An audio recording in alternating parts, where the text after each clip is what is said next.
This is Talk is Sheep, the official podcast of the Wild Sheep Society of BC, brought to you by Sitka Gear. Come along as we bring conversations that matter to you into the high alpine. This episode is sponsored by our conservation partner, Gunworks. Thank you, Sitka Gear and Gunworks, for investing in healthy wildlife and sustainable ecosystems.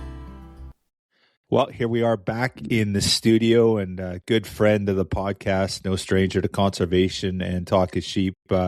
We've got Doug Chiasson from Fur Institute of Canada. And Doug, welcome back to the podcast. It's always so much fun to talk to you. And I feel like every time you and I get together, whether it be on the air, off the air, it's just I learn so bloody much stuff about conservation and the whole landscape of things. So welcome back. Thanks, Kyle. Glad to be back. That's a very polite way to say Doug doesn't shut up very much. Well, I know a lot of probably our listeners are familiar with your background. I know you co-host that the Truth About Fur podcast, I think it is, with Mark Hull. Is that what it's called? Yeah. So obviously you're no stranger to the airwaves and have your own podcast and do a phenomenal job. But the depth and breadth and understanding of conservation and the political landscape too. I know you were active in Ottawa, and you've been very active on the political front. So lots of experience, and always learn so much. And so, Doug, obviously, fur is central to your entity and your well-being as an executive director for the Fur Institute of Canada. But lots going on just in the consumptive user space. And, obviously we'll talk about fur and trapping today, but I think we want to do a bit of a deep dive and look at some of these things that are going on. Obviously we got the constitutional right to hunt and fish that's happening right now in Colorado. It's a big push of IOTR along with Dan Gates' team there through Coloradans for Responsible Wildlife Management.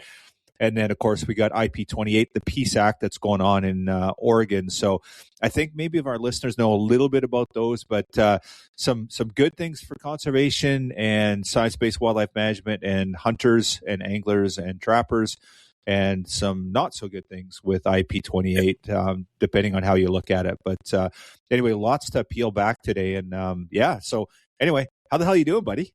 I'm good. We finally have summer here on the East Coast. I'm in Halifax. We had an awfully cold and gray June. It kind of felt like March for most of June, but now the sun is out. So it's now warm. I'm not built for summer, though. I'm built for winter. So I look forward to seeing September, but I am enjoying seeing the sun at the very least for a few weeks. That's awesome. So lots to peel back. And you mentioned June there, and that's where I last seen you in person. You and I had some adult beverages and some discussions, but more importantly, we had some very important conversations around the future of the Canadian Wildlife Conservation Partnership, and just sort of making sure hunters, trappers, and outdoor consumptive users are well represented in the landscape in Ottawa federally, I guess, really is the main thing. So some really, really positive meetings there in Ottawa.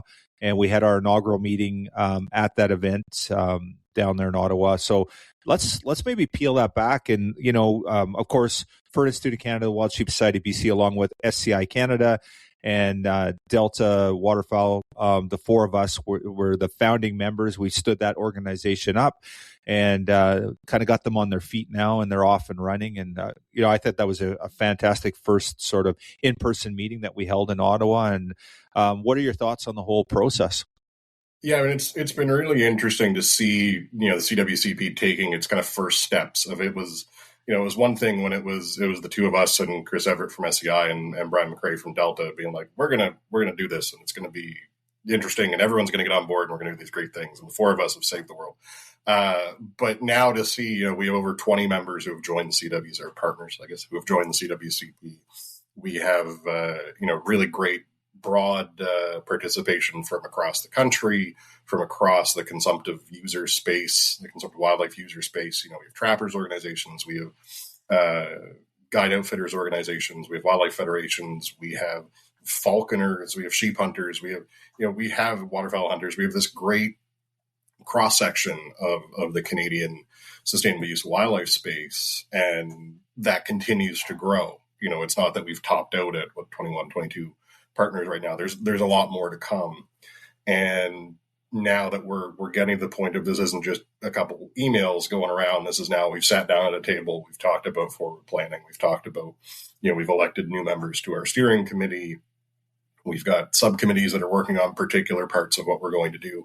And, to see, even finally seeing a response to one of our letters. So for folks who aren't familiar with CWCP, what we do essentially is this is almost like a letter signing club, not a letter writing club, but letter signing club of an organization, say for Institute of Canada, sees an issue that we think that the broader partners would be interested in either supporting our position or opposing what's going on. We get together, we put together a letter, send it out to the partners and say, who else wants in on this? Because, oftentimes what we saw, and certainly that I've seen from the government side of the table, is, you get one letter for Institute of Canada.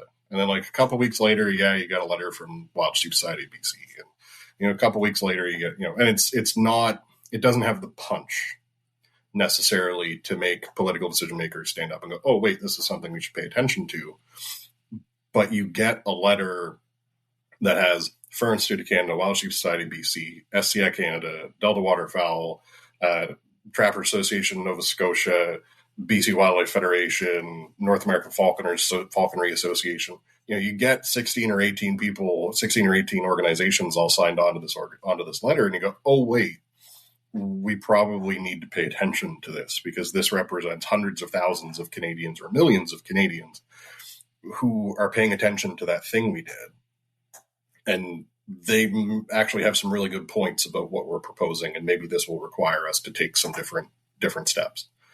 And, that I think is something that is going to be very powerful and is already showing itself to be very powerful. But as we continue to move forward with CWCP, that power, as more partners join on, as the signatory block on these letters gets longer and longer, and the opening paragraph changes from tens of thousands to hundreds of thousands of Canadians to millions of Canadians, that's something that we've lacked at the national scale here in Canada, that there really hasn't been a unified voice, or at the very least a coordinating voice. And we didn't want to get bogged down in, okay, we're going to start a new organization and here's where we're going to get funding, and there's going to be an executive director, and there's going to be a board, and there's going to be a communication specialist and an executive assistant, and da-da-da-da-da-da-da-da. It was, what's something that we can do that allows us to be more than the sum of our parts, but without us getting boxed in by a bunch of structure. And let's focus on outcomes instead of, who's filing with Corporations Canada to get the signing authority to da-da-da-da-da. Like there's been attempts to do that in the past, and they were too rigid and they were too sclerotic, and they weren't able to kind of seize the opportunity that hopefully now CWCP, having learned from those other examples, that we can now really, reach up and grab the brass ring when it comes to influencing, federal government or provincial governments or territorial governments. Yeah.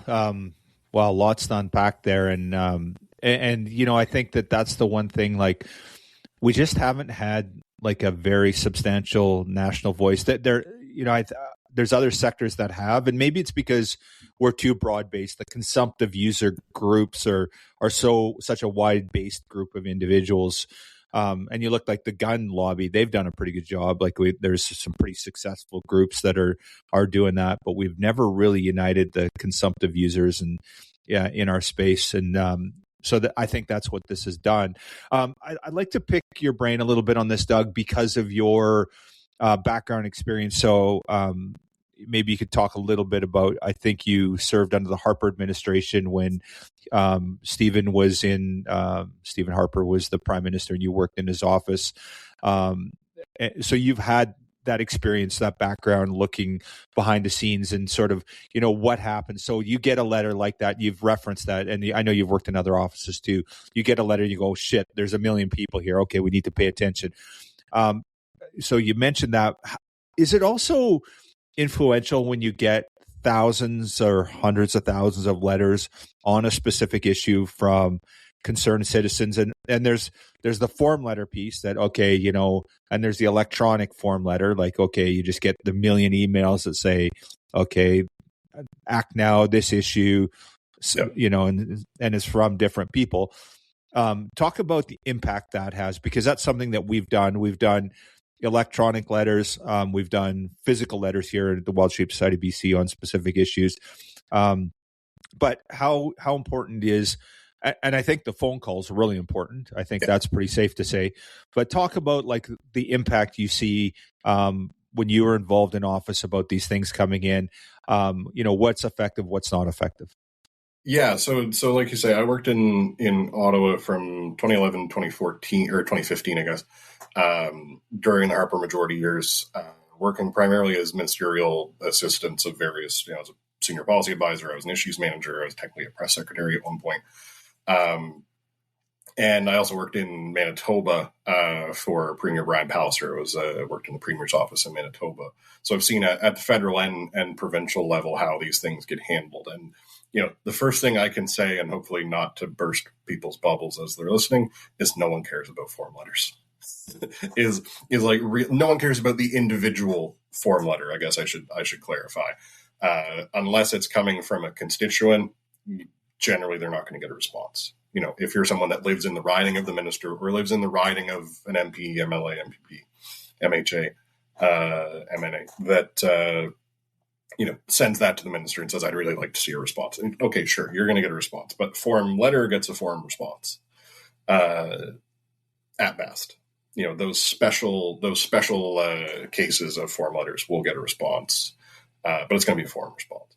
If you take the time to actually write something unique, even if it's about a big issue that there's a bunch of form letters on, if you're writing an actual letter about it, you'll probably get a response. You may get the same form letter type response, but you probably will get a response.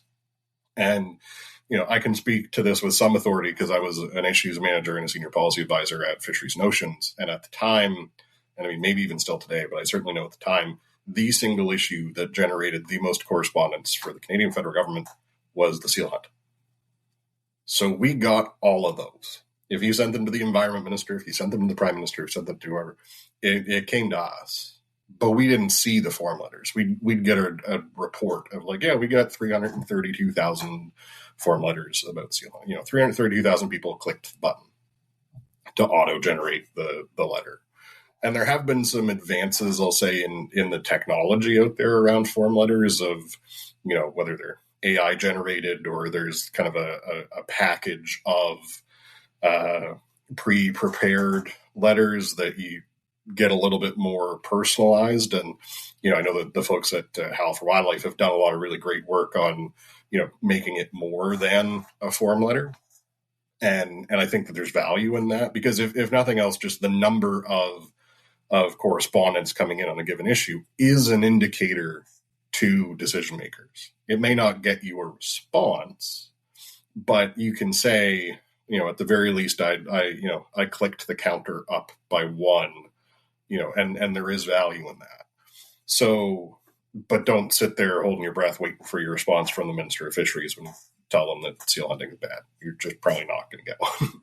So, this is the balance. If you can go and meet your local elected official, if they're at fireman's breakfast and you go up and say, I want to talk to you about insert issue here. I want to talk to you about CITES permits. I want to talk to you about the seal hunt. I want to talk to you about whatever issue. That's the biggest impact you can have. Second biggest impact is going into their office and saying, hey, I want to talk to, my local elected official about this issue. And the person at the desk will say, okay, I'll take your contact info and we'll try and schedule you 10 minutes at some point, might be 8 months from now, because elected officials are very busy people. So, there's kind of like the descending order of like, find them somewhere, go where they are, call the office. It's a lot easier for elected officials to return a phone call or jump on a Zoom call than it is to have a sit down in person, more often than not. And then kind of down to email I wrote, or letter I wrote myself, email I wrote myself, quasi form letter is really the descending order of how much impact you're going to have, and at the same time how much attention is going to get paid to what you're talking about. So if they legitimately, I guess, so if you think of it, if they legitimately get like 500,000, even if they're form letters, they're going to be like, holy shit, there's 500,000 letters here. They're form letters, but there's a lot of people really fired up about this, that they're going to pay attention. If they get 50 form letters or 100 form letters, it's probably, so I guess, yeah, it's interesting to hear that level of response. The key takeaway there is, writing your own letter is going to be more effective, and then elevating it up and meeting in person, obviously going to be much more effective on these issues. So, and I think that's one thing too. Not everybody necessarily feels as though they're comfortable going to have that conversation in person, because they go, "I'm not an expert in this issue, but it's something I care about." You caring about it is the most important part. Yeah, that's the reality of it. Is it's not that you have a doctoral dissertation in cultural and socioeconomic impacts of the seal hunt. It's that you say, this is important to me, and I am a voter, and this is important to me. Mm-hmm. That is the thing. At the end of the day, politicians are politicians, and especially if you are one of their voters, or you are a vote, you're talking to a minister, and you can say, well, I live in the riding of so-and-so who's a member of your caucus. These things do have an impact. Yeah. Great. Yeah, that makes a lot of sense. Okay. So, circling back to CWCP. So, now that we've sort of, got that first meeting behind us, and we're sort of, moving forward,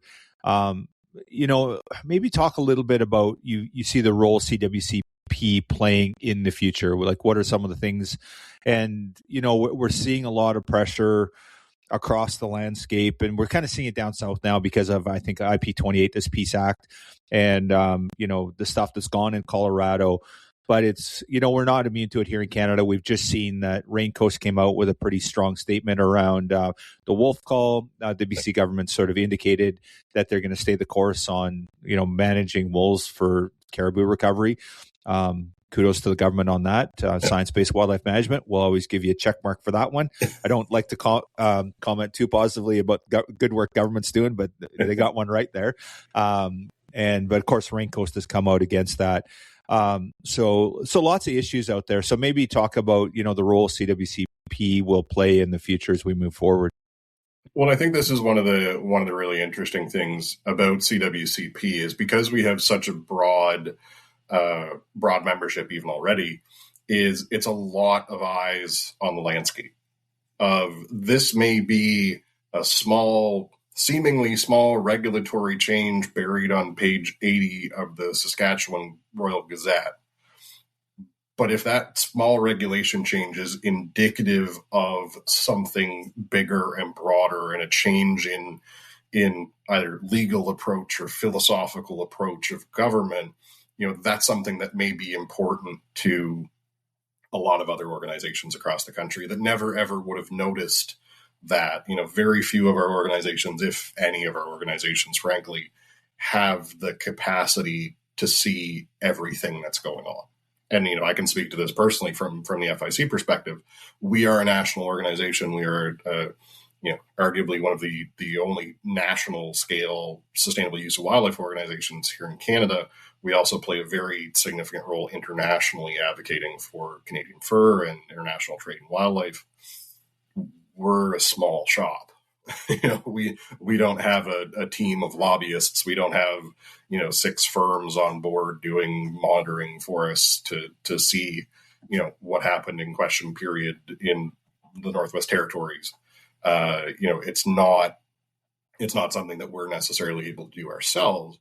But as you get those, the 20 some members who all are paying attention at least to their own backyard and their own subject matter, that's something that then can ladder up and go, oh wait, this is something, we're raising the alarm bell, we're throwing the flag, everybody, hey, this is something you need to pay attention to, because if it starts here, it's coming to you next. And that's where that's I think another real benefit of what we're doing with CWCP is ensuring that we have those eyes on the landscape, because oftentimes, the folks who are on the other side of things we don't like to see happen generally are better provisioned than we are, is I think a fair statement to make. And whether that's government who are just doing government stuff, and maybe it's government stuff we don't agree with, or if it's the other side of some of these debates and they have their millions of dollars of foreign funding or whatever that they're putting into, or millions of dollars of calendars of cute animals that they're sending to every person in Toronto and Montreal. These are things that we have to be cognizant of as a movement, especially I hate to say the word movement, but as a sustainable use of wildlife community here in Canada, we actually swing a much bigger stick than I think we give ourselves credit for. But at the same time, we need to actually all pick up that stick and swing it sometimes. One other thing I think that was really positive already in CWCP is we're not only opposing things. We're not only saying this is bad, you should change it.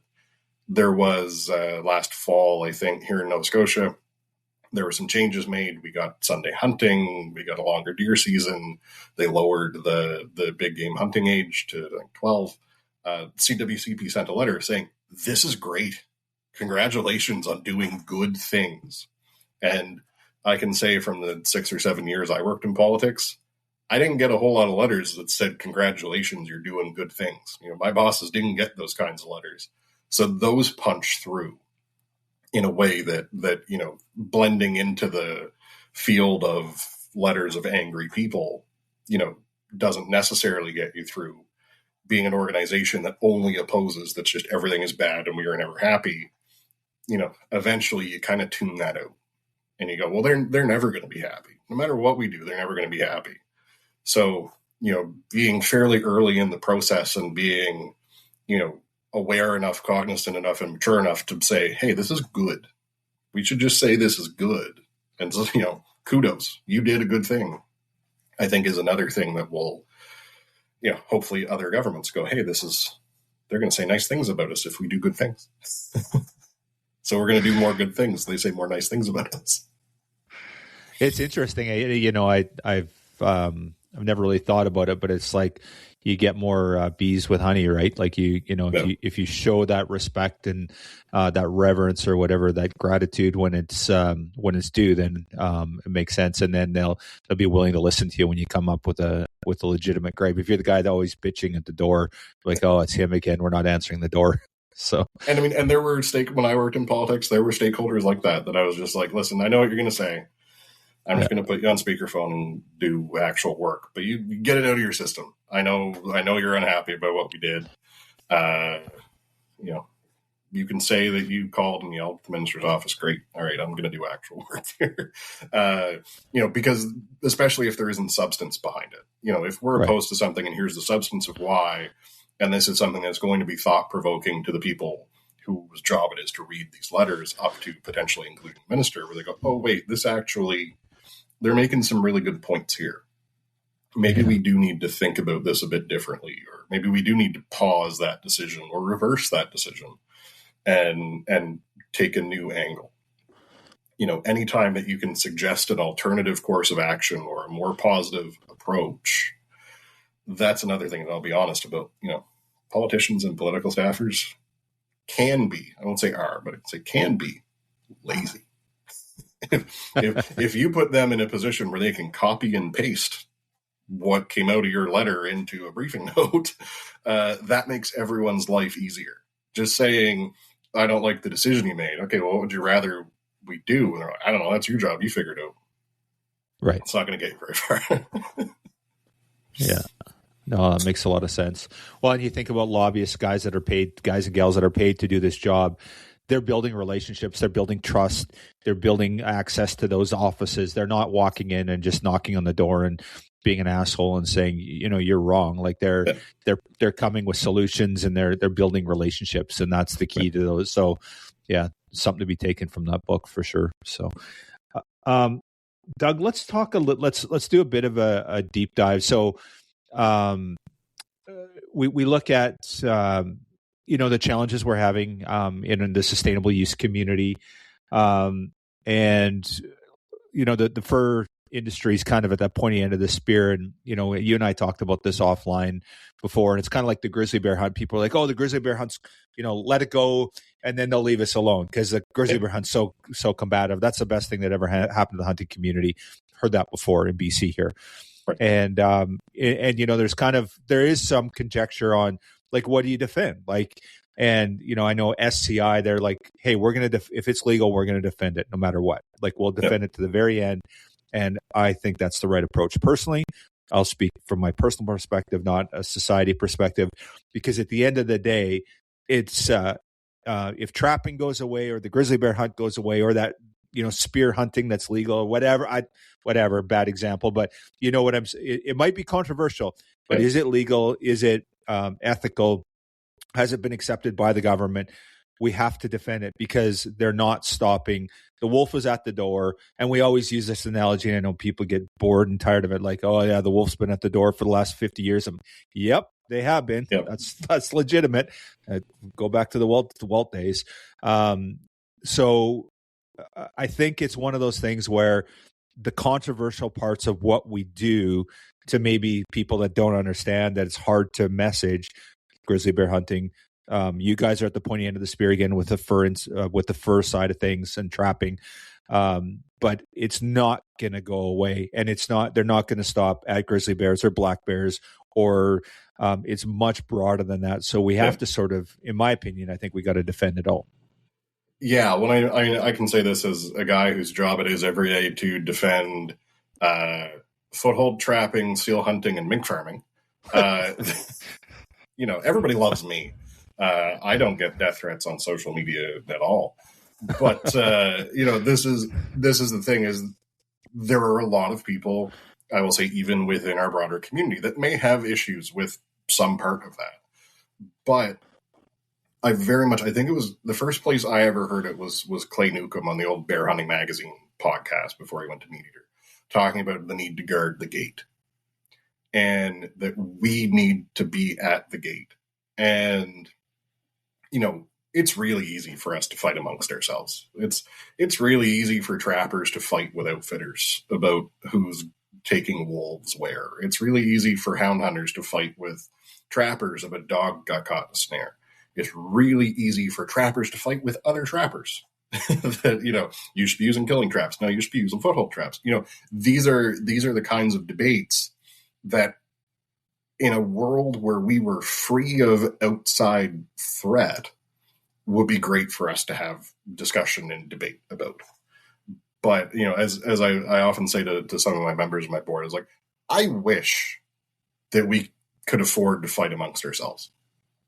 The day where the biggest fight we have is amongst ourselves is a great day, because it means we won.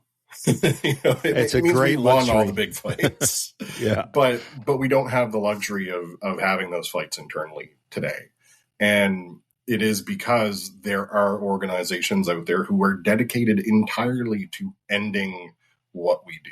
Whether they're organizations dedicated to ending seal hunting, ending trapping, ending hunting writ large, ending the use of wildlife, ending anything to do with animals. To talk about IP28, IP28 is way up here. IP28 is like, we're ending farming and ranching and trapping and hunting and petting your dog too hard. Like, they are taking the biggest possible bite.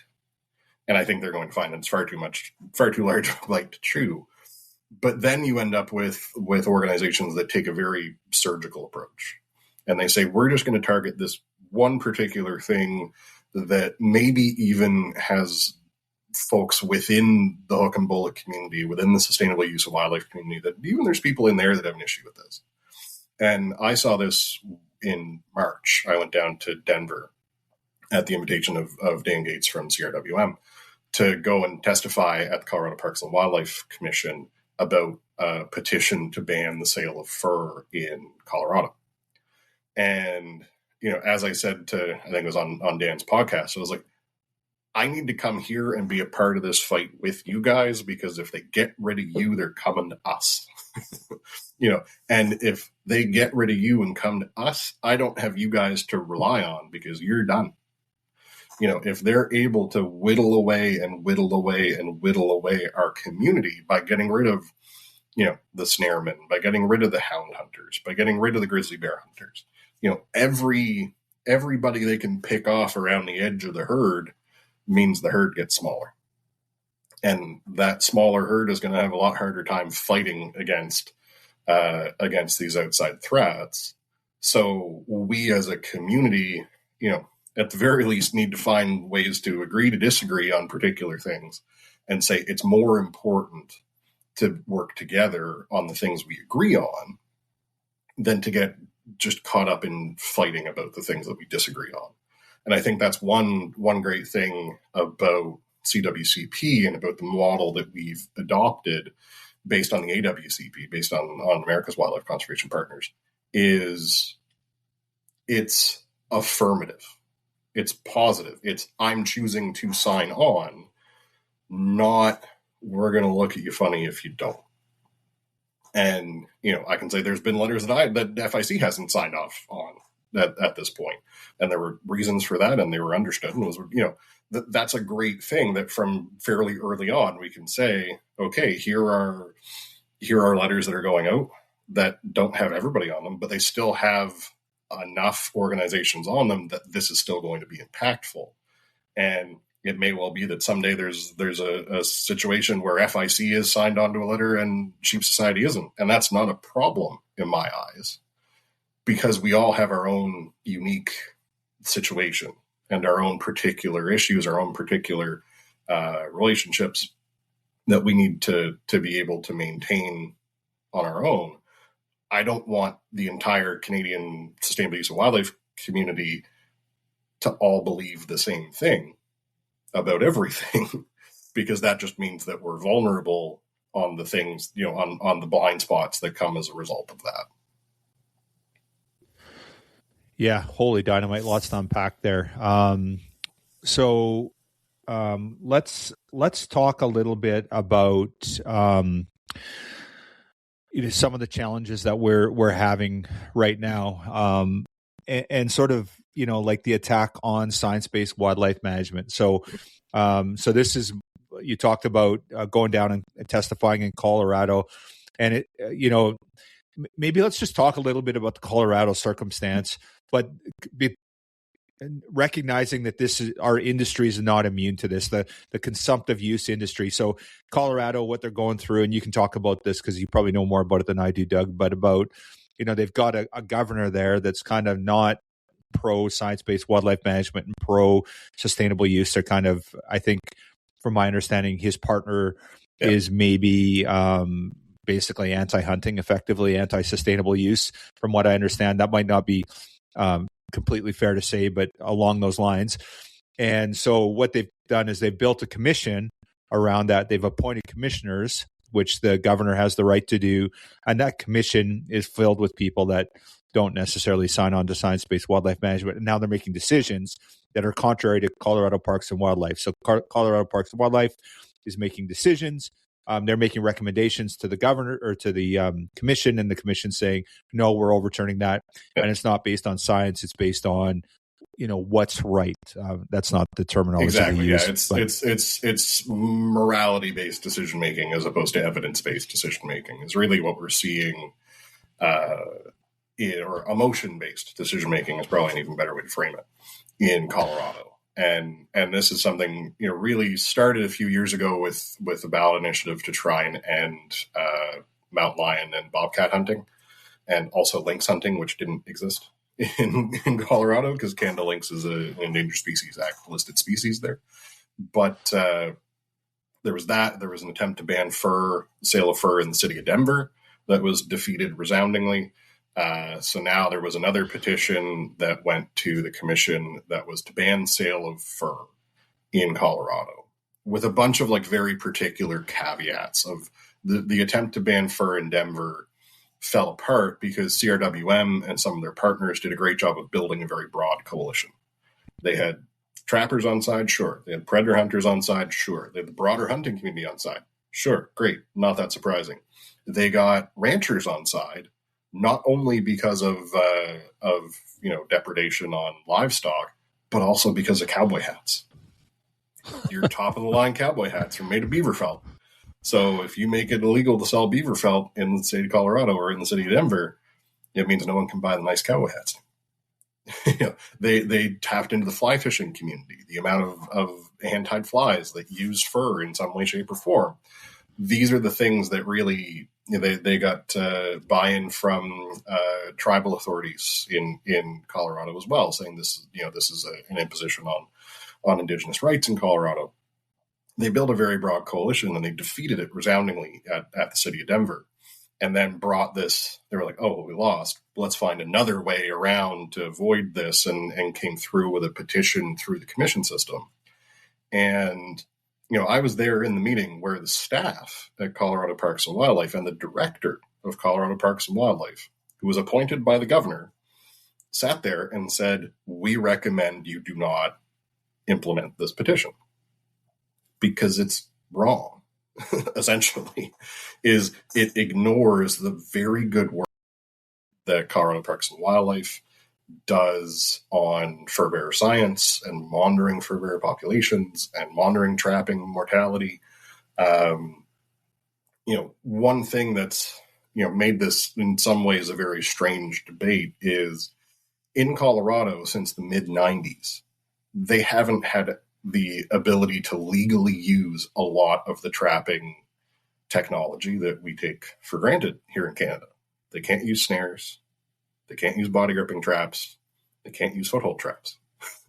The only things they can use to trap in Colorado are cage traps because of 30 years ago losing a fight against anti-sustainable use organizations that took away all of those tools.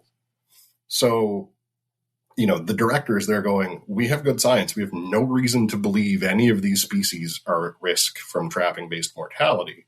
And this was the angle that the Center for Biological Diversity was using to underpin their argument, was we're killing too many fur bearers here in Colorado, this state where you basically can't trap because you can't use all the things the trappers use to kill fur bearers.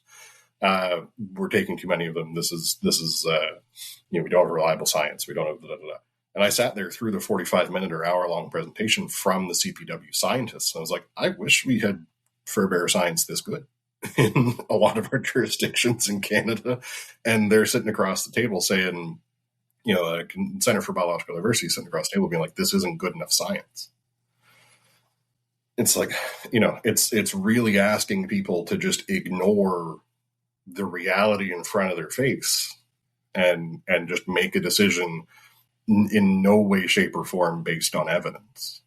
And we heard testimony from like former commissioners and former chairs of the commission being like, this is just ridiculous. Like this isn't even a debate. This is, you're just choosing to ignore the evidence in front of you, which is not what the commission model in Colorado is supposed to achieve. So, it was unfortunate that at the end of that meeting, the commissioners who were there did vote to progress to the next stage, the rulemaking stage of that fur ban. But it was about finding, Center for Biological Diversity found a few people who got up to that microphone and said, I'm a hunter and I disagree with trapping. They found the pressure point. They found the cleavage in our community. There were another 350 hunters in the room that were very much on side with there being trapping in the state of Colorado, don't get me wrong. But they found one or two who came up to the microphone and said, I disagree with trapping, so we should make it illegal to trap here in the state of Colorado, or to sell fur in the state of Colorado. Yeah.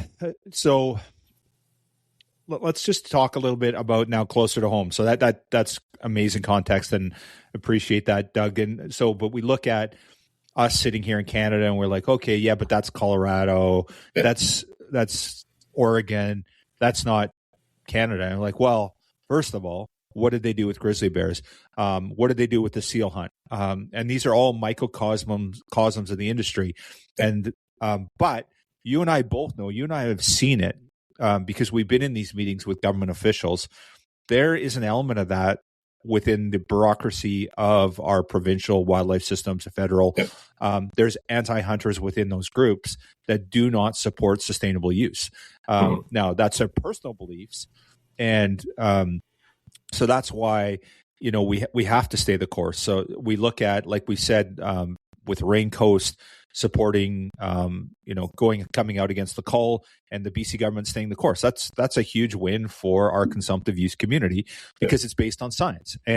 But there's an erosion in that, and there has been an erosion. There will continue to be erosion because we've got the work that the anti-hunting community's been doing, and I think we'd be naive to think that they have not strategically encouraged people to get involved in government, to go into that role with that end game in mind. And they're going to be in, a wolf in sheep's clothing. They're not going to be like, hey, I'm the anti-hunter in the group. They're going to be very nuanced in what they're doing, right? They're going to be, and all it takes is you get someone to a very high level within government.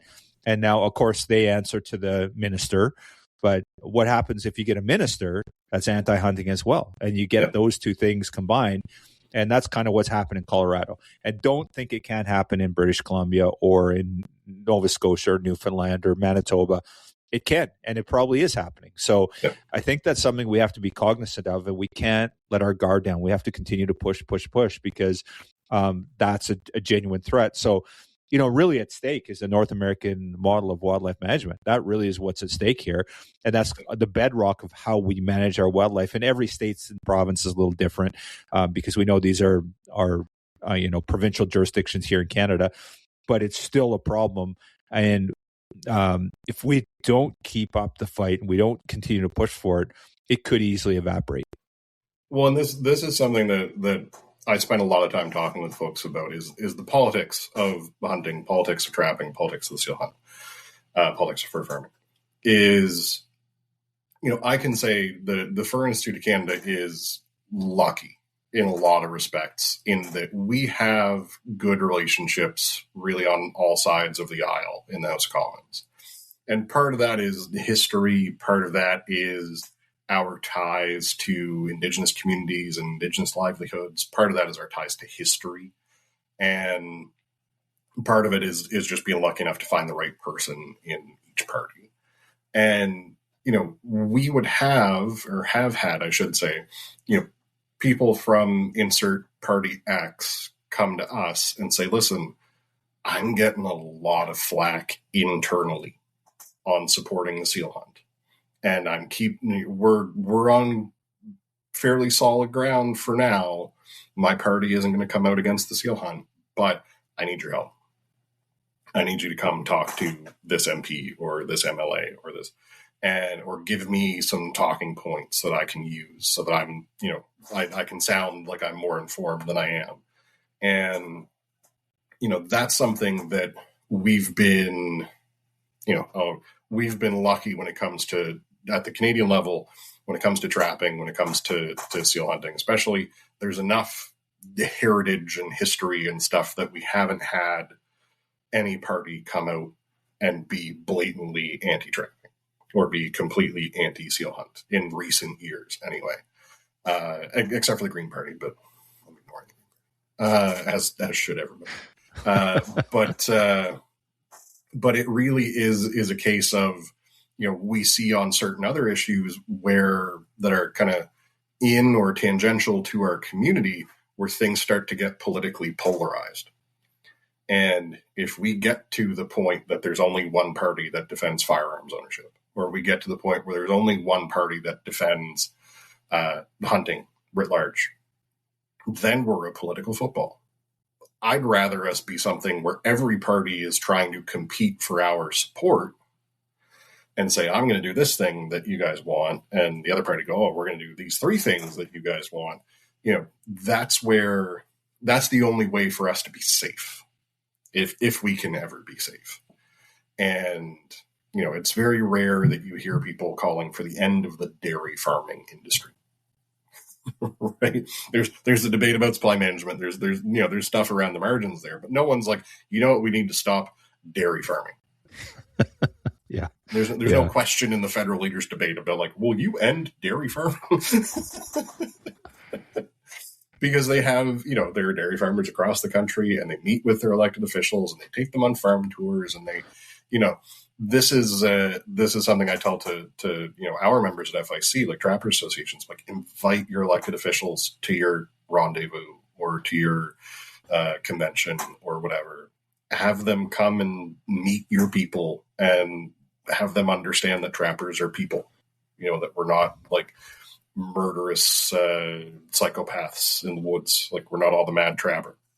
That this is a family event, and have them give a speech or take some pictures or whatever. And that's something that can help make sure that when you have a problem with something the government's doing, you can call up the office and say, hey, remember when you came to our rendezvous and you met all those great people? Well, now your government is trying to make it illegal for them to do what they do, right? Mm-hmm. So that, politicians love anything where they can take a picture. That's number one thing. Give them an opportunity to take a picture and put it on social media. that is what drives politics in 2026.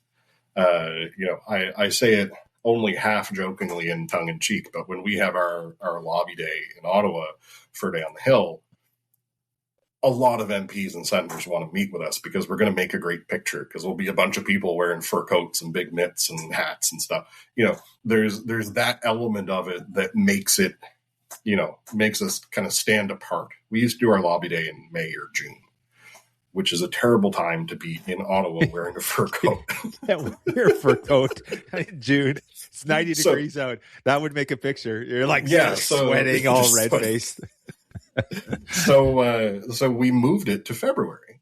Smart. And like the number of like texts I would get from friends of mine who are, lobbyists or Hill staffers or whatever, being like, oh, you guys are in town for your lobby day. I'm like, how did you know that? They're like, oh, we seen you walking across the lawn at Center Plot looking like you came out of, the 1840s with your fur coats. Like, we get it. You're visible around the hill. So, that's part of it too, is, in our broader kind of sustainable use of wildlife community, if you're an organization that donates wild game to food banks, or does pre-cooked meals for, like, I'm on the board of our chapter here in Nova Scotia for Fire Club, and we make donations to local local charities, sometimes of meals of game meat. It's like, take pictures of that, invite a politician to come help you drop them off or come help you make it, and talk to them about how this is, great food and this is going to help feed people today. These are the kinds of things. No one doesn't understand food. No one doesn't understand being warm in the winter, right? These are the things that we can, connect with decision makers on an absolutely like basic level. And then we can show them that we're not bad people on top of it. Yeah. And we can have a bit of fun. Yeah. That's awesome. Yeah. 100%. Let's just circle back to a little bit on the influence. We talked about this erosion of science-based wildlife management, threats to the North American model of wildlife. Let's touch a little bit on ballot box biology. So Colorado and the U.S., they have these ballot initiatives. We don't have that in Canada. It's a different system here.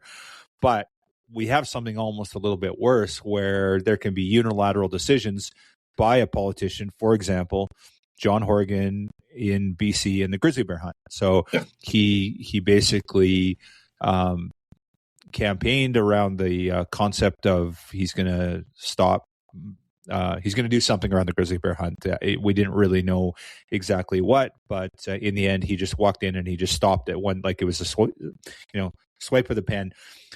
Maybe talk about a little bit about that in Canada and the threats, and do we see a scenario where we maybe get somebody, a premier, for example, that's anti-hunting, that's elected in a provincially or territorially, and comes in and says, yeah, we're not going to rely on science-based wildlife management. Now they're going to be moral decision-making, or they're going to be based on, what's best for the species, or less on wildlife, science-based wildlife management, more on, the sort of emotional, I guess, if you will. Yeah. So can you touch a little bit on your thoughts on that?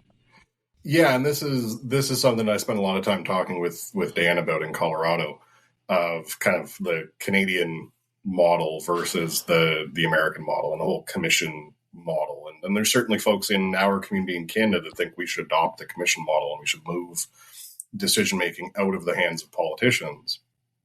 And when people say that, I say, be careful what you wish for. Because if it's got this, if it's got the coat of paint of a commission, if this was put together by impartial expert voices, it's a lot harder to overturn that decision back to where you want it to be. To get a ministerial decision overturned, all you need is another minister to make a decision back the other direction. And, if we want to try and entrench ourselves further, try and entrench our issues further around, basically the hierarchy of how government works is, policy. This is the stroke of a pen type stuff. Above that is regulation. Usually there's a consultation window, and there's certain legislative bounds on regulation that you can only regulate on XYZ kind of thing. And here's the time frames that you have to do it. It has to be published in the Gazette. So there's 45 days notice, or 60 days, or 90 days, depending on the jurisdiction. And there's feedback, and you have to consider the feedback. And then there's legislation, which has to work its way through the Legislative Assembly or the House of Commons and Senate, get voted on, get debated. There's committee studies. So if you want something to not go away, your best bet is to put it in. I mean, I guess in step above that's Constitution, but reopening the Canadian Constitution is impossible. Oversimplification, but basically impossible. So, if you really want to entrench something and make it so difficult for a politician to come along and undo it, you entrench it in legislation. If you can't get there, get it in regulation. And, barring any other option, it can be in policy. And that's where we get situations where it's, minister made stroke of a pen, we're getting rid of the spring bear hunt in Ontario. And then it was 20 years later, another minister came along and said, you know what, I have a pen and I want there to be a spring bear hunt. So I'm going to, stroke of a pen the opposite direction, and we're reinstituting spring bear hunt. And there's a whole art and science to some of this stuff. With an example in BC was the end of mink-farming in BC. During COVID, there were certain groups that had very inflammatory claims, some of which were halfway backed by very rush science, some of which were not, saying that mink-farming posed a significant risk of spread and development of zoonotic disease. Now we know, with intervening, 6 years of science, that was incredibly overblown, but it was COVID. There was new science coming out every day. Governor of BC of the day said, we're getting rid of mink farming. And there was one little section of a regulation that they just had to exit, because it was basically, here's the Wildlife Act. We are not considering farm mink as wildlife. And basically just X that part out, and it was well, now all mink in the province are wildlife, and therefore you can't have them in captivity because they are wildlife. And there was a phased out approach of mink farming in BC, which is unfortunate. It had a real significant impact certainly on mink farmers, on the communities where there were a lot of mink farms, and on the Canadian mink industry writ large. It was pretty big. I sit on the board of the Canadian Mink Breeders Association. We went to the Supreme Court over this, and eventually we had to put an end to our legal challenge earlier this year because we couldn't keep throwing money at lawyers, is the honest answer. And, these are the things that can happen when you have people that understand policy, regulation, legislation. And government will always understand their own legislation, regulation, and policy at least as well as you do, if not better, because it's their job to do it. That's their job. That's what they do day in and day out. So, Doug, can you, on that mink issue specifically, can you touch base on who was driving that? Was that an anti-mink farming initiative by a group that sort of got an ear of a legislator in some capacity, or talk about the wedge that got forced in there that caused that change to happen? So there was international discussion and debate around mink farming at the time during the COVID pandemic of, is there potential for mink farms to be either a reservoir for COVID or lead to mutations of COVID? There were detections of COVID infection in mink in BC. The chief public health officer and chief veterinary officer instituted very strict policies on mink farms to try and prevent that. And as best as we can tell, there was someone somewhere in the background, likely anti-fur groups, some of whom were openly advocating for the end of mink farming writ large, worldwide, or Canada-wide, depending on the organization. We assume they got the ear of somebody inside the BC government who probably wasn't friendly to mink farming to begin with, and said, here's some very particular, papers that have come out that you can use to justify your decision.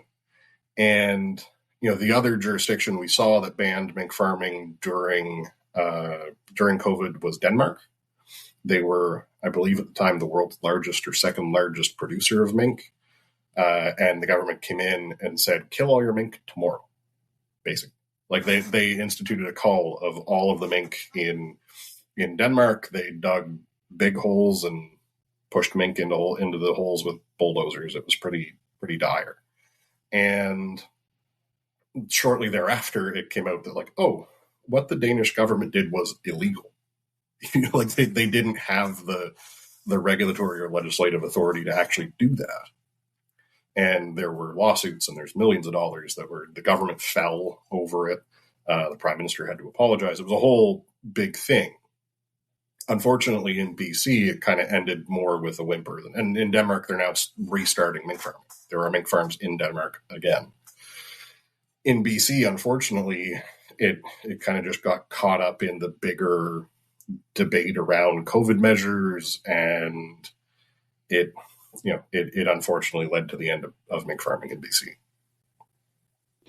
So I think, listening to this, I can't help but think of, there's these little events that occur, and, our sustainable use communities at risk all the time. And there's people that are at the door of these politicians constantly advocating for whatever they want, like the end of mink farming, the end of grizzly bear hunting, pick any issue you want. And they're doing that all day, every day. And then there's this opportunity that comes up, and they're relentless every single day. That's what they wake up. So you wake up every day and you advocate for the fur industry. I wake up every day, advocate for wild sheep. These people wake up every day and they try and shut down whatever it is they're trying to shut down. That's their mandate. Yep. And they're heavily funded to do that. And, my takeaway from that story you just shared, all I could think about is we just can't we got to take this seriously, and we have to fight every day, and we have to do everything that we can. And, as conservationists, we're like, oh, we got to invest in wild sheep. We got to invest in the fur industry. We got to look after this. And it's yeah, but there's the advocacy side. There's there's the social license side, and we can't give up on that. And, there's all these initiatives. I know the fur industry has initiatives, certainly the Wild Sheep Society of BC through our One Campfire initiative. These initiatives are incredibly important. And it's anyone that thinks that we can just go and hunt and look after wild sheep, or go and trap and look after the fur industry. No, it's not that simple. It's a much bigger process, and we have to get up every day and do our part to look after what we care about. And this is one of the unfortunate realities of our situation in the sustainable use of wildlife community is my members would much rather be in the backwoods. Your members would much rather be on the mountain, right? That this is the issue we face is we're not necessarily, there will be exceptions to every generalization, but, we're not necessarily people that are going to go out and knock on doors of people and harass them and say this needs, we need to end mink farming. Whereas the organizations that are keen on ending mink farming, they were out there every day knocking on people's doors saying we should have mink farming. And whatever justification they could bring into that, they had a very focused goal. And COVID came along and there was a handful of papers going, we're not really sure about what's going on with COVID and mink. Maybe we should pay a bit more attention to this. And they were like, mink will kill us all. Right? Is, this is what we need to stop this or else we are all going to die. And, that's maybe being a bit extreme, but there were certainly people saying it. And, in Colorado, it was Center for Biological Diversity being like, they're going to kill all the animals because the Hudson Bay Company 300 years ago killed beavers. Like that's the mentality that they're approaching. And when you can get a newsy item or something that happens, this is something we deal with a lot, is unfortunately there are occasions where someone's pet dog will find its way into a trap. Sometimes that's a trap that's set illegally without permission, a bunch of reasons why this was wrong. Sometimes it was the trapper was completely in the right and the person did not have care and control of their dog. And certain provinces can, look at that different ways. Like there are certain provinces that have, laws saying you need to have your dog under care and control. And, sometimes the trapper is not in the wrong in the least, but we're still we're still the ones that killed the dog, right?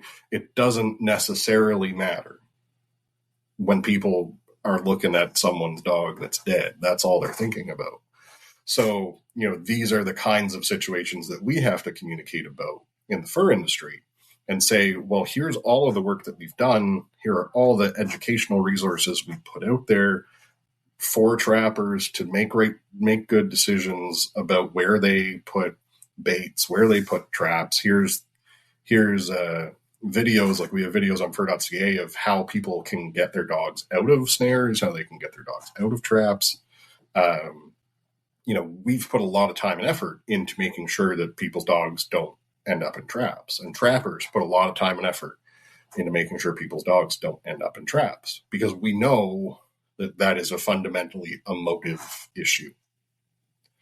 And fundamentally emotive issues are the things that get governments to make very rash decisions, because they're trying to seize on the emotive moment to gain political support.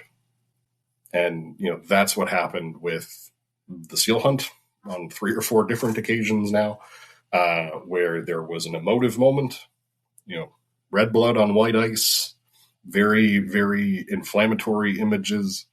And there was an emotive moment. And there were politicians who chose to seize on an emotive moment. And there were organizations in that case that chose to manufacture the emotive moment. And that's the thing we need to be most concerned about, is the organizations whose job it is to go out there and create a situation where there is an emotive moment that then can drive political action. Well, we've kind of seen that in Alberta with this bighorn issue with John Marriott and, and cougar hunting and that sort of stuff, mountain lion stuff. There's a whole bunch of stuff going on around that. That they're sort of making a meal of it, right? And like that's, from a strategy perspective, you got to recognize, good on them. Like they, I don't agree with it, but certainly being proactive and maybe we need to be a bit more proactive and be a bit more nuanced in what we're doing too. I don't know how we do that. It's frustrating because it's disingenuous, right? It's basically lying to the public in certain cases, but And I think that, that's the one thing that I think about when you're talking about all this stuff is that as hunters and as sustainable users of the ecosystem, we have to be very cognizant of what we're doing, what we're thinking about. And, hunters are like, well, I can post a picture of my dead animal and whatever. That's my right. I'm like, yeah, it is. But also too, like, there's been erosion of social license through stupid shit. When you see a grizzly bear on a white, snow-covered bank and shooting the shit out of it, hunters laughing. And, that was a legal hunt, and holy dynamite, like the damage that video cost for hunters. And I think that's the thing is like, I hate to be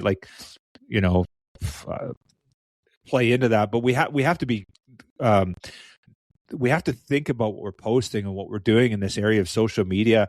And just, if there's something that happens, like we have to be smart about it. The littlest thing could be used against us, and we got to be careful about what we're putting out there. It's really important.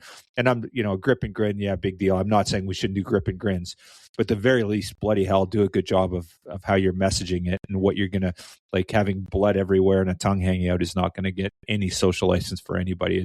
And if that's the worst we do, okay, well, that's not great, but that's the worst we did. But there's other stuff going on out there where, like, Jesus, guys, what are you doing? Yeah, and like, I never want to come off as being like finger waggy about, like, agreed. I'm the guy with, I think I got 9 dead animals behind me in various forms.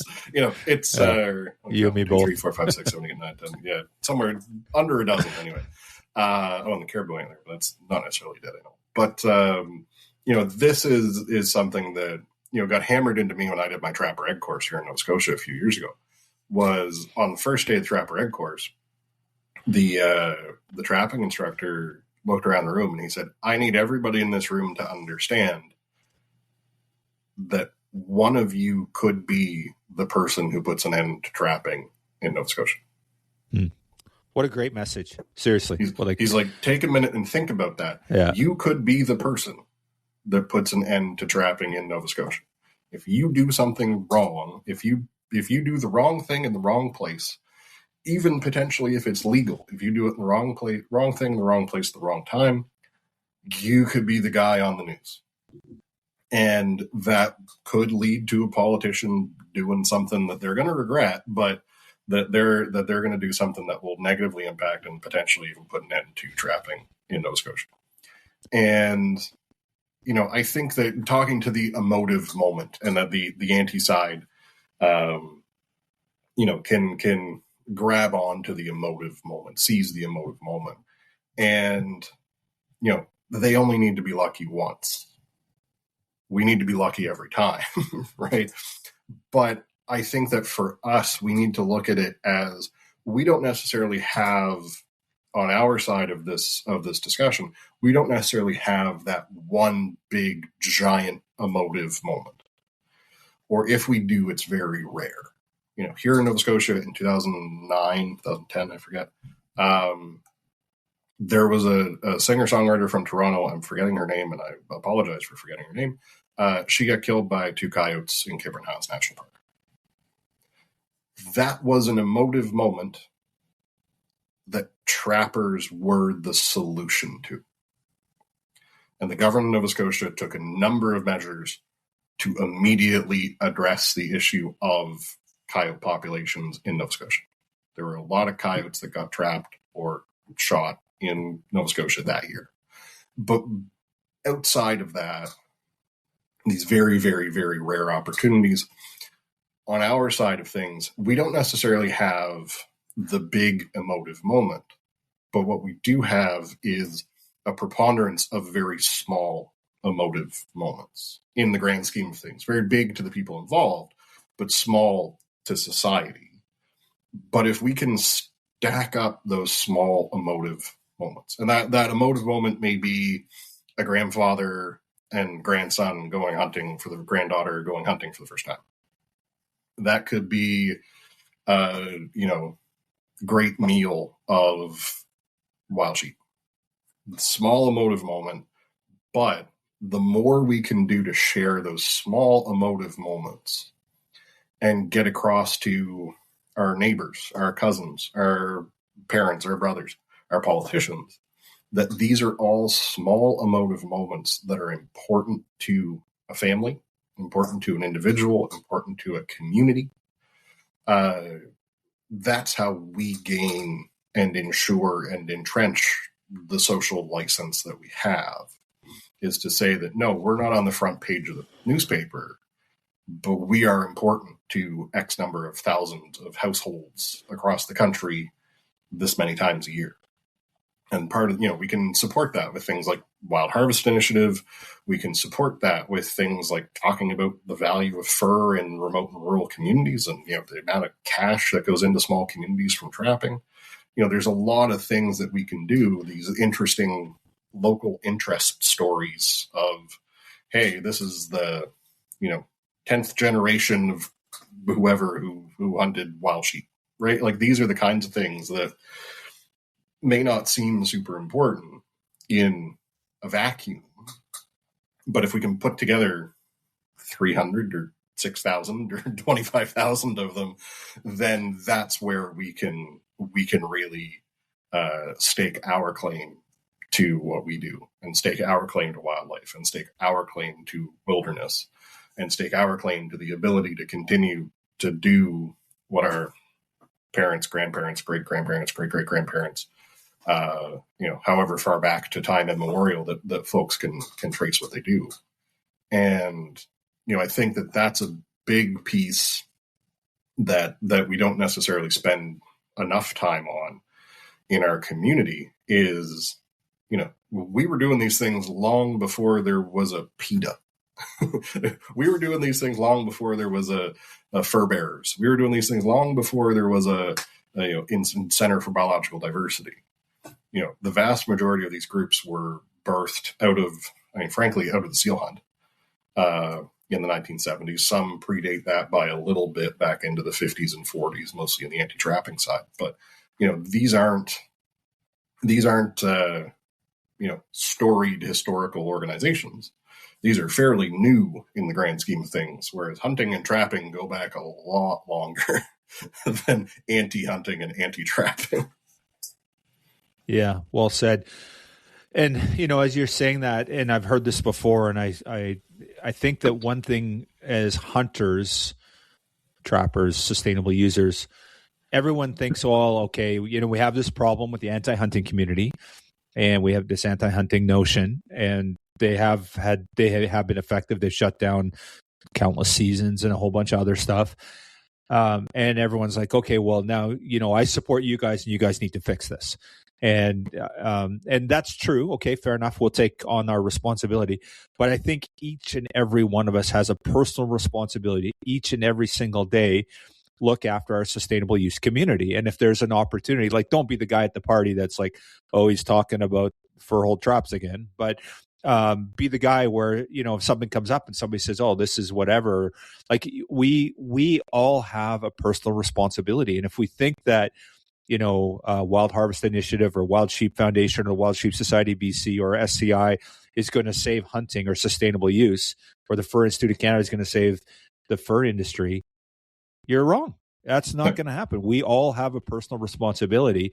And yeah, there's going to be people or organizations that play a bigger role, and that's good.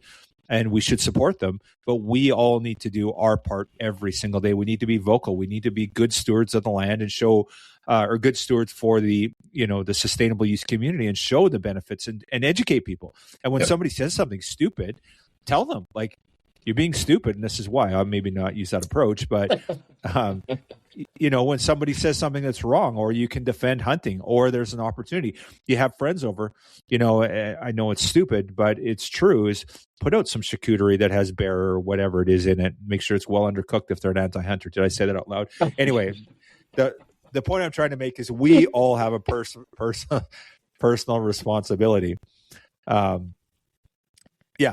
Sorry. That's great. Yeah, that's the title of this episode, right? Give the anti-hunters trichinosis. Anyway, I think that's the thing, is that we need to show, like, there will be a certain portion of the population that never will hunt, an even bigger portion of the population that never will trap. But if we can show them that what we do at the very least, isn't a net negative to society, right? If we can just pull people into, you see like public opinion polling, there's green on one end and then there's the red on the other. And it's like, here's the people who strongly support 8%. Here's the people who strongly oppose 11%. Here's the people in the middle, 81%. As long as we have 81% in the middle, we're good, right? As long as we have 81% that are going to put zero interest and effort into taking away what we do, we're probably good. So, that's the thing, is that we're never going to go all the way to the other end and convince those 11% or 8% or, the strongly oppose. Or even if we can put a lot more into that 81% in the middle and accomplish a lot more than knocking 1% off of the strongly oppose. And, I love stories of this person was a vegan and then they became a hunter. It's cool, but like, I'm not spending much time talking to vegans. I'm spending time talking to quote unquote normal people and having them understand that trapping is an essential part of wildlife management, or having them understand that no sea turtle has ever choked to death on a fur coat, but, plastic pollution, maybe they have. That like these are good consumer choices that they can make and they can feel good about. And, that's the piece that I think we really need to embrace is, instead of just firing, rockets over the middle and at the other end, is that there's a whole lot of work to be done with those 81. And I'm just making these numbers up for the record. These 81% of people in the middle that don't have especially strong feelings either direction, and have them be okay with us continuing to do what we do. Yeah, and well said. And if that's by one thing that I have noticed, and I haven't done as good a job of this as I should personally because I got too busy, but is the number of people that maybe they don't hunt, maybe they don't trap, maybe they have zero interest in ever doing either of those things. But they have an appreciation for wilderness and or wildlife. I mean, I will caveat this by saying I am a terrible turkey hunter. But I have spent a lot of time sitting in the woods at 3 and 4 in the morning, and I've gotten to experience things in the woods that very few people, I would say, in the aggregate in 2026 have. I've had a moose nearly walk on top of me while I was, out there turkey hunting. I've, been very, very close to a doe and her fawn just walking through the woods because I was out in the woods and I was turkey hunting. The birds that you hear at 4 in the morning compared to 8 in the morning, there's a whole part of what we do that people can appreciate. And then on the other end, if you're a better hunter than I am and you actually kill something, then you can share the meal at the other end of it. And despite there being a large population of people that will never hunt, large population of people that will never trap, there is a large proportion of the population that eats. So that gives us an opportunity to share what we do without necessarily sharing the experience. And then on the fur side, I never say no to the people that want to pet my seal tie. Right? I never say no to the people that go, is that real fur? Can I touch it? Because everybody wants to touch it. It's something innate in our human being that if we see fur, we want to touch it. And if I'm wearing a fur coat or I'm wearing fur tie or hat or mitts or whatever, I'm like, yeah, go ahead. These are skunk mitts, or these are ring seal mitts, and this is silver fox around the cuffs or whatever, and have a conversation with people. Like, oh, that's really interesting. Cool. I didn't know about that. And did I just make a sale? Probably not. But maybe at some point down the road, that person's going to be looking for a new pair of mitts, and they're going to be at a store that's selling sealskin, or at a show, at an artisan fair, someone selling sealskin mitts, and they go, oh, that guy had those mitts. Those are really nice. I'm going to go check these out. Yeah. Well said. Yeah, we all have our role to play. So, Doug, I know I'm taking a bunch of your time today, but last thing I want to touch on is that we're seeing in the U.S. These initiatives around, it's actually the International Order of Teddy Roosevelt. Their mandate is to constitutionally enshrined hunting and fishing state by state. They've done 25 or 24 states, something like that to date. And they're kind of just knocking them off one by one. And, basically, so now they're working on Colorado. They've been very successful in this, but basically getting it constitutionally enshrined. So let's look north of the border here, look at Canada. And it's interesting you brought this up earlier about, the Constitution, the Canadian Constitution, that's not going to be touched. So we won't look federally, but if we look provincially or at individual territories, do you see an opportunity for that in Canada? Is that something that we should start looking at as something that we can bring to Canada where we have the constitutional right to hunt and fish? We have a national, what is it? What's our National Hunting and Fishing Day? What's it called? Our National Heritage Day? National Hunting, Fishing, and Trapping Heritage Day. There we go. Yeah, exactly. Second Saturday in September. So they got that through, which is super cool. So if we start thinking about, a constitutional right to hunt and fish, so it's enshrined, is that something that, and I know you've got a background in government. I know we talked about this a little ahead of time, so I'm throwing you to the wolves on this one. But is that something we could look at in Canada? And what would that look like? Where would we start? How would we do that? And is that something that we could maybe work towards?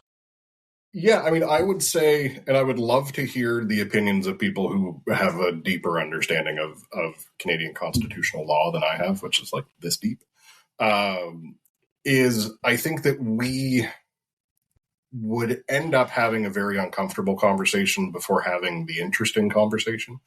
And the uncomfortable conversation would be, is this being done only to try and extinguish or overrule Section 35 rights, the rights held by Indigenous peoples in Canada? And, I don't think that is the intent of anybody who's trying to have this conversation in Canada right now, I gather, but certainly not the intention of us having this conversation right now. But it's, in an environment where we have yet to actually necessarily fully implement the rights that already exist in the Constitution. If we start trying to add more, how do we order that? What is the hierarchy there? Which would be really great for the lawyers because they would make a lot of money off of it. God bless lawyers. But I think I think there's a lot we can do in Canada before we get there.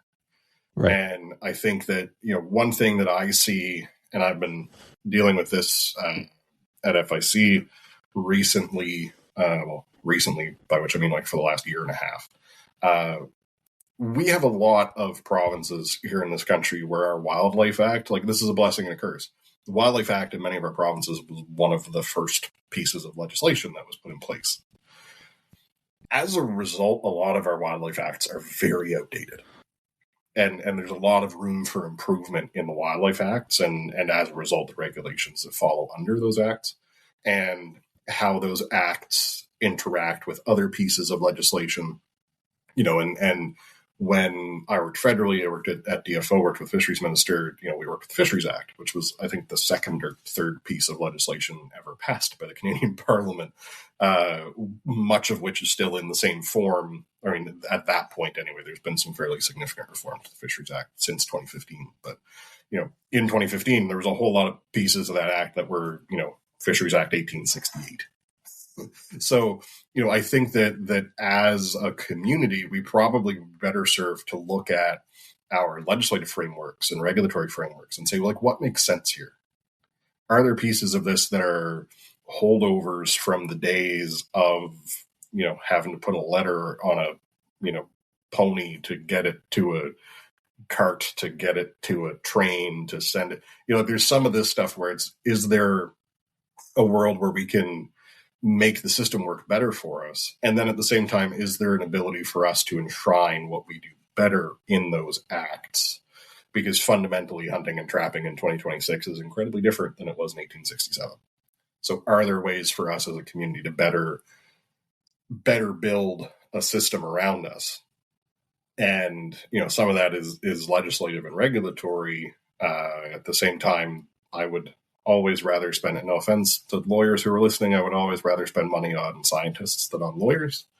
there's a lot of work to be done on science. And for those of us that spend time on the other side of the border and see the amount of wildlife science the Americans do versus the amount of wildlife science that we do here in Canada, it's night and day. And that's not to say there aren't good wildlife. There's great wildlife scientists here in Canada. Just if they worked in the US, there would be like 50 of them instead of one of them. Like, I'm fairly certain I can find a state. I haven't taken the time to actually figure this out, but I'm reasonably certain I can find one state in the US that probably has more fur bearer biologists than all 13 provinces and territories combined. And, there's a whole lot of reasons for that. And there's Pittman Robertson and Dingwall Johnson. I don't want to get into the backpack tax conversation, but like there is funding in conservation and in sustainable use that exists in the US that we don't have here. And in some ways that provides them the luxury of having conversations about the Constitution in a way that maybe we have some more kind of brass tacks issues to sort out before we get there. But like I say, I would love to sit and listen to someone who actually knows more about this topic, because I think it would be really interesting. I just don't know who that person is, unfortunately. Yeah, no, fair enough. No, I appreciate that. Yeah. And, for me, something I've been thinking a lot about lately, and just a conversation, and I think we should start having within our community, and start looking at ways that we can sort of make sure that we're protecting, the things that we care about, which, you just brought up the funding model stuff. That's a whole nother podcast. Yeah. In fact, actually, I'd like to get a round table of 4 or 5 of us, sort of, so put that in your back pocket, and let's get a round table of 4 or 5 people that could come together and have a conversation on that. Because, we're just so woefully underfunded here in Canada compared to our American counterparts. And then we wonder why our wildlife numbers are declining. So, okay, cool. Doug, what do we have for a call to action? So for our listeners, we've talked lots about the sustainable use community, some of the challenges we're up against. What's our call to action? What do we need to do? What do people need to do? What's an outcome we want from this podcast? I mean, my call to action, regardless of whatever content I've been talking about, is always go buy fur. But I think that the beyond that, once you're done buying your fur, the next thing is for folks to get involved and be involved, and that is through organizations like Wildlife Society of BC and Fur Institute of Canada and our provincial trappers associations, but also like, if you're just someone who's passionate about this, go annoy your member of parliament. Go annoy your member of the legislative assembly. Go to them and tell them this is important to me, and this is something that should be important to you too, and here's why. And that will have a far bigger impact than almost anything else you can do. Is like, unless you're crazy, don't do this. But if you're passionate, if you're interested, if you're engaged, you don't have to be an expert. You don't have to be, you don't have to be somebody with a business card that says wild sheep or fur on it. Like you just need to be someone who is an interested, engaged individual, and go and talk to your local decision makers, and wherever, whenever, however you can, and have them understand that hunting is important to you. Have them understand trapping is important to you. Have them understand firearms are important to you, and that you're not the only one. Mm-hmm. That if you do it and you tell your buddy to do it and you tell your cousin to do it, if each one of you tells 2 people to do it, we'll do the pyramid scheme model. That will do more to ensure the future of hunting, trapping, sport shooting, etc. in Canada or in your given province than just about anything else you could do.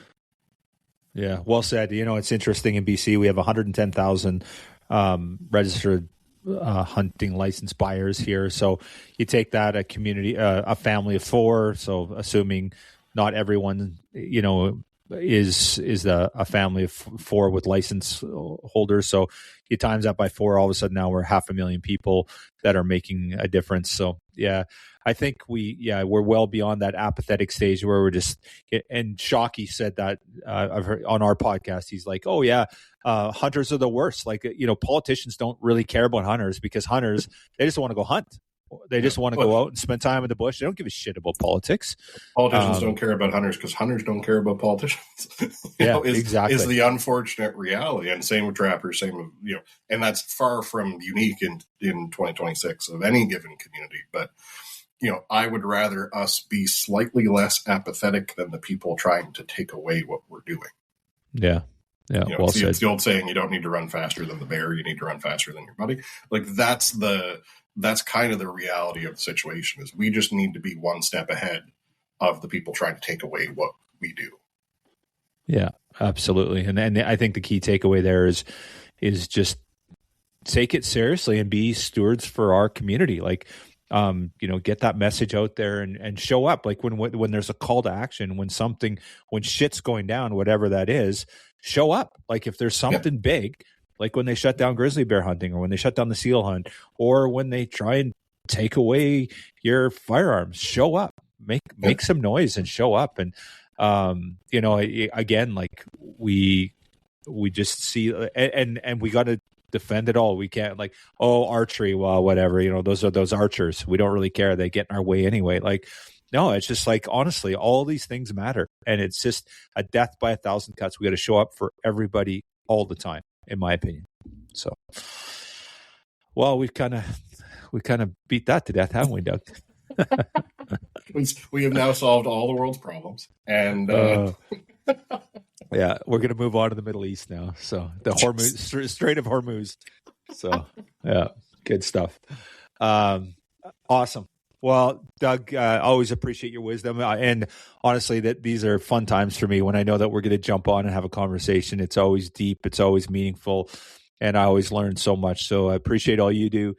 So for anyone interested, check out Truth About Fur. That's on all the major podcasts. So some really good content there. I don't catch all of them. I catch a lot of them, and appreciate the comments there.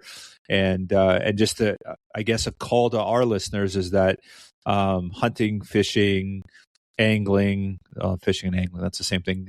Trapping, we're all in sustainable use. We're all in this together. So we need to look out for all of it. And, I think too, if we can get the angling community on board, that's a much bigger community, right? So if we can get anglers to care about as a sustainable user, care about trapping, care about hunting. But I hear that. I've got friends of mine that fish, and they're like, oh, I don't hunt. It's too whatever. And they don't support it, right? It's like, well, we're all sustainable users, guys. Let's all get on the same page. Yeah. So that's once they get rid of us, they're coming after. It's back to that guard the gate mentality of they get rid of the trappers, then they're going to get rid of the hunters, then they're going to get rid of the anglers, then they're going to get rid of the commercial fishermen. Like it all follows along. Yeah, absolutely. Awesome. Appreciate you, brother. Thank you so much. Glad to be here.